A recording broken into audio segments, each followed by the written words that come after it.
I want to welcome you to Thrive in the Word. We're studying the seven churches of Asia Minor, or the seven churches of Revelation.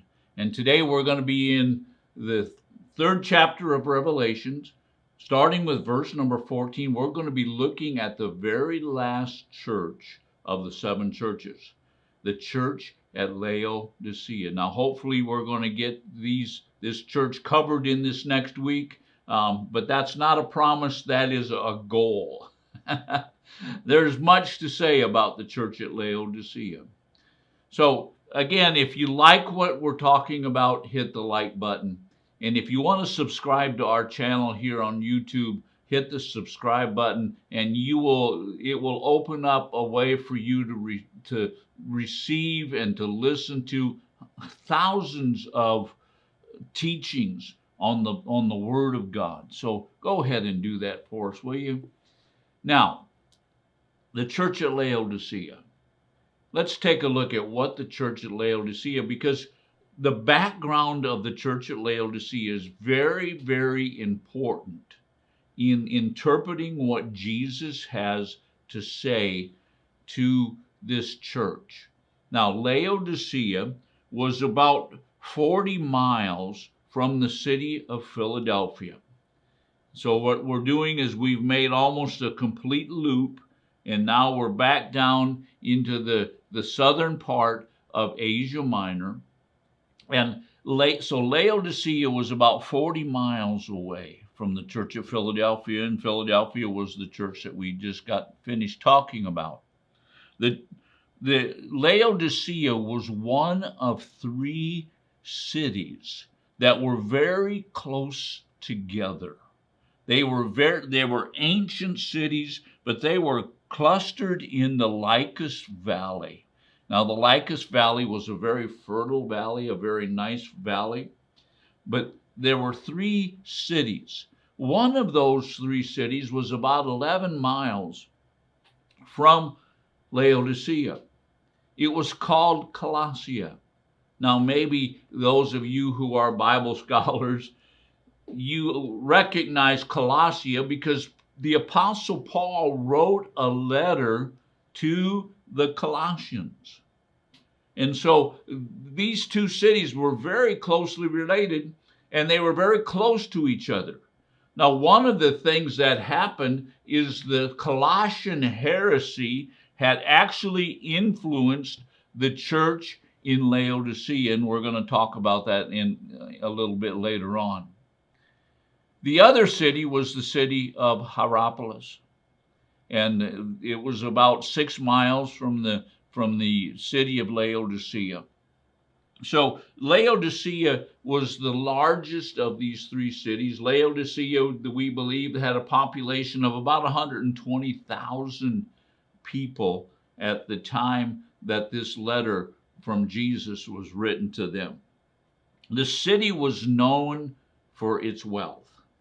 In fact, in the city of Laodicea, there was a huge gold trading area where they traded in gold, where there was huge deposits of gold in these buildings. And so Laodicea was extremely wealthy. It was known as the major banking center of Asia Minor. I mean, so much wealth was in the city of Laodicea.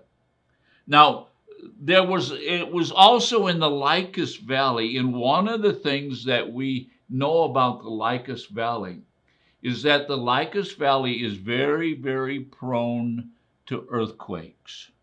Not even maybe, today there are earthquakes that are happening in the Lycus Valley of Turkey. And so understand that this is a very wealthy city, but it's a city that's living in an area where there are a lot of earthquakes. There was a lot of damaging types of earthquakes. In 60 AD, there was an earthquake in that area in the Lycus Valley. And the Roman emperor, he said, we'll send you money and we will rebuild your cities. And you know what? The other two cities, Colossia and Hierapolis, they said, yes, send us all the money we can get. The city of Laodicea said, no, we don't need your money. So we see that even through the background and historically, we see this attitude in this city. And that attitude had crept into the church, and that attitude was this: we don't need anybody's help. We can make it on our own. Wow. That was a dangerous ideology. And that ideology infiltrated the church. Now, another thing that was happening in the city of Laodicea, they had one major temple, and it was to the god called Asclepius. Now, who was Asclepius? Well, some people believe that Asclepius was the father of Apollo. It was some mythological thinkings is like that. Who was Apollo? He was the god of medicine. And in the temple of Asclepius, there was a 4-story medical school, probably one of the first medical schools in history. And this medical school specialized in the healing of eyes. In fact, there was a stone that was found in this area. And they would grind this stone down and they would make a salve. And they would apply it to the eyes of people for healing of different eye diseases. So again, it's very important that you remember that as we study the church at Laodicea. Now, the city of Laodicea was also known as a place of textile. It had a type of wool that was very black in color. And when people saw that made into a sweater or made into some type of garment, they said, wow, that person has money, because it was very expensive. Now, the church at Laodicea was a thriving church during the days of Paul.